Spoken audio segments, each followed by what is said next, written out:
here's a delicious diversion from your everyday pasta menu.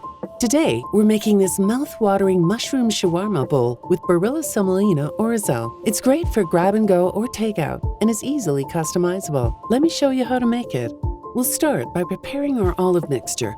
Combine olives, capers, pepperoncini, garlic, zest, parsley, and olive oil in a bowl and let this sit at room temperature, loosely covered, for at least 4 hours or overnight. Next, we'll make our Ladolemono, which is a Greek lemon and olive oil sauce.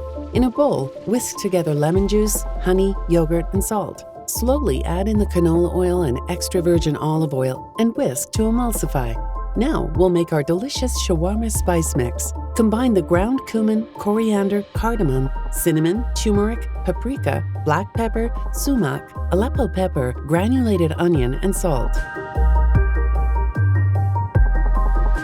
Set this aside. And now we'll prepare our shawarma spiced mushrooms. Preheat the oven to 400 degrees.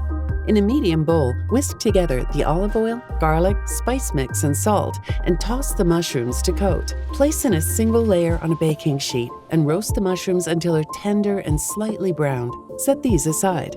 Barilla Orzo works well here as the base of the dish. It's easy to prep ahead and hold, and it adds al dente texture and plant-based protein from the durum semolina wheat. Next, we'll prepare our orzo mixture. Combine the cooked Barilla Orzo pasta, black rice, quinoa, zucchini, and parsley in a large bowl. Drizzle with Ladolemono and season with salt and pepper. Toss the cherry tomatoes and parsley with olive oil. Season with salt and pepper and set these aside. Toss the cucumbers with mint, salt, and pepper and set these aside. Now, we're ready to assemble our dish. Place a spoonful of the orzo mixture into a bowl. Top with a spoonful of the olive mixture, a spoonful of cherry tomatoes, a spoonful of cucumbers, a few crumbles of feta cheese, and a few pieces of shawarma spiced mushrooms. Drizzle with the Ladolemono and serve. This recipe is healthy, easy to make, and sure to please your guests, and holds really well for grab and go. While it may seem like a lot of components, they are all made for cross-utilization.